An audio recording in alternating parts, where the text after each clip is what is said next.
Alléluia, alléluia, alléluia à tous. Je, j'interviens en ce moment par la grâce de Jésus pour apporter un éclaircissement sur la dîme, les quêtes, les actions de grâce et les deniers de culte. Ce n'est pas dernier de culte, les deniers de culte. Parce que hier, j'étais sur la cathédrale Cité Céleste de notre église au Togo, c'est à Kodesiwa, et la prédication avait porté sur Malachie 3 et ensuite sur Acte 5. Et le prédicateur, il a fait un beau discours. Et par la suite, je m'étais vu dans l'obligation d'apporter un témoignage qui attestait véritablement le tout. Mais à la fin du culte, beaucoup de questions m'avaient été posées et c'est une obligation spirituelle pour moi de vous rendre ce que je viens de dire selon l'enseignement que Papa Ochofa a donné. La dîme, si nous allons, la dîme, c'est la 10e partie de votre bénéfice, de vos revenus. Pas de votre capital, de vos revenus, ce qui vous revient comme ça, de votre bénéfice, c'est cela. Vous divisez ce bénéfice-là, votre revenu en 10, et vous prenez la 10e partie que vous donnez à Dieu.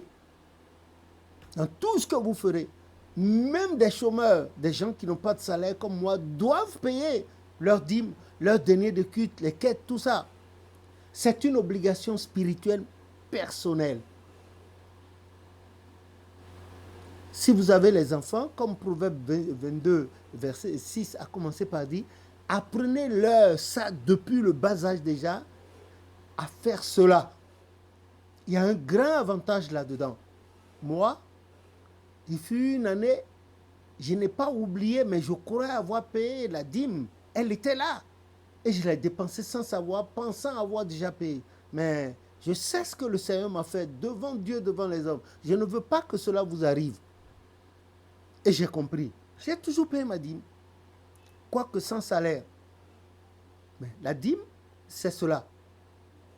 La première fois, on en a entendu parler, on a entendu parler de la dîme dans la Bible, eh bien, on peut retrouver ça dans Genèse 14, à partir du verset 17, où notre patriarche Abraham, après la conquête, là, après avoir combattu contre les rois de Kedorlaomer, de Sodome, etc., etc., il est rentré victorieux, il avait délivré son fils, son neveu Lot, il est rentré et il a payé à Melchisedec la dîme de tout ce qu'il a eu comme butin. Et il en a été béni. Sérieusement, Dieu l'a béni. Et Melchisedec, c'était le sacrificateur, le très haut, le serviteur de Dieu. Il n'avait pas de généalogie. Vous pouvez trouver ça dans Hébreux 7. Il n'avait pas de généalogie. Donc c'était le Christ lui-même. Que son nom soit béni. Ensuite, vous pouvez avoir la même explication de la dîme dans Nombre 18. S'il vous plaît, Nombre 18, à partir du verset 21 au 26e verset. Vous aurez ça là. Dans Nombre, la dîme, le paiement de la dîme. Ensuite, vous avez encore une autre explication dans Malachie 3 à partir du verset 7. Et puis plus tard, dans Actes des Apôtres, chapitre 5, du premier verset au 15e, vous avez vu les tours, les sales tours, le mensonge que ce couple machiavélique d'Anania et Saphira ont joué à l'Assemblée des saints. Cela a été sanctionné immédiatement par la mort physique devant tout le monde. C'est cela. On ne vous oblige pas à payer la dîme. Mais souvenez-vous du premier commandement, Exode, je suis l'Éternel ton Dieu. Tu n'auras point d'autre Dieu devant ma face. Parce que je suis l'Éternel ton Dieu et que tu as dit, plus tard dans Exode 20, les versets 10 et consorts, tu as dit à Moïse, toi, le peuple, tu étais membre du peuple élu, tu as dit à Moïse, Que Dieu ne nous parle plus, qu'il te parle, ce qu'il a nous dit, qu'il te le dise. Tout ce qu'il te dira pour nous, nous le ferons. Dans Jérémie 42 également, on a vu la même chose. Les gens ont dit à Jérémie, comme c'est ça la situation, intercède, nous te supplions auprès de Dieu en notre faveur.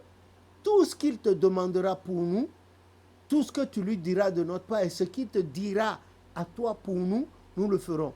Et quand on retourne dans Josué 24, les versets 25, là, les versets 15, tout ça, et le peuple a dit la même chose. Et comme ça hésitait, Josué a dit quoi? En tout cas, moi et ma maison, nous servirons l'Éternel. Ça, nous parlons déjà de la dîme. Nous viendrons après aux actions de grâce et ça peut-être que ça sera en 2 temps, cette vidéo. Et ensuite, le denier de culte. La dîme est obligatoire. C'est-à-dire, ce qui est obligatoire pour le chrétien concerne le premier des commandements. Je suis l'Éternel ton Dieu. À l'église du christianisme céleste, le jour du baptême, au bord de l'eau, l'évangéliste commence par demander qui est-ce qui a été obligé de venir, qui on a obligé de venir au baptême. Si quelqu'un lève la main, on lui dit de sortir.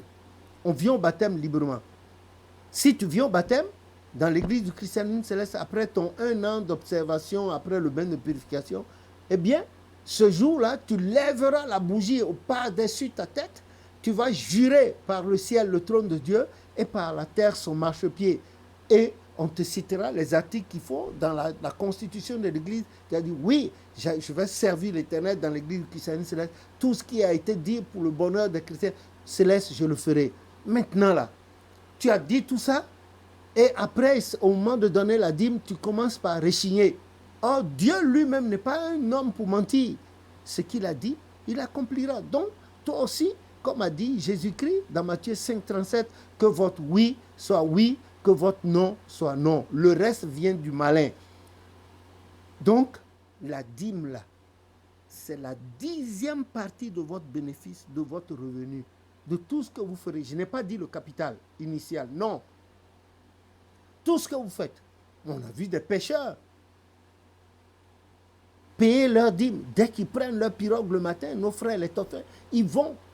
Les premiers poissons qu'ils attrapent, allez, c'est leur dîme de la journée, ils allaient donner aux sacrificateurs. Ceux qui faisaient des ventes, on a vu même des gens payer de leur dîme chaque jour. Même en Afrique, il y a quelques années, j'ai vu les jeunes, les vendeurs ambulants, pour aller dans leurs affaires, ils amènent les espèces de serviettes qu'ils vendent dans les carrefours, ils amènent, ils se mettent à genoux, ils aspergent d'eau bénite et ils s'en vont. Dans les carrefours, Dieu les protège. Quand ils paient le soir, comme ça, avant d'aller chez eux, ils savent quelle a été leur bénédiction. Vous les voyez, ils prient, ils viennent dans et ils déposent leur dîme. Et moi, quand je voyais, mon cœur, j'étais heureux pour eux, non pas parce qu'ils ont déposé de l'argent, combien ils peuvent déposer, ceux qui vendent au bord de la route, mais c'est le fait, c'est l'action, c'est l'acte. Je regarde avec amour et dans mon cœur, je demande au Seigneur de bénir ces gens-là qui ont la crainte de son nom. C'est ça. Il y en a qui ne sont même pas chrétiens célestes. Alors, donc, c'est cela la dîme.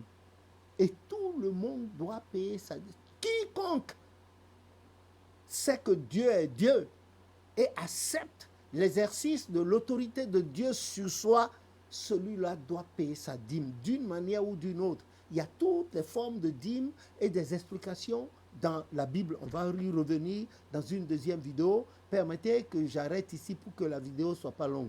Donc, je venais de parler de la dîme. J'ai cité les passages de Genèse 14. J'ai cité le passage de Nombre 18. J'ai cité le passage de Malachie 3. J'ai cité le passage de Actes des Apôtres, chapitre 5, du 1er verset au 10e. Donc, à tout de suite, s'il vous plaît. Merci. Et que le nom de l'Éternel soit glorifié. Amen.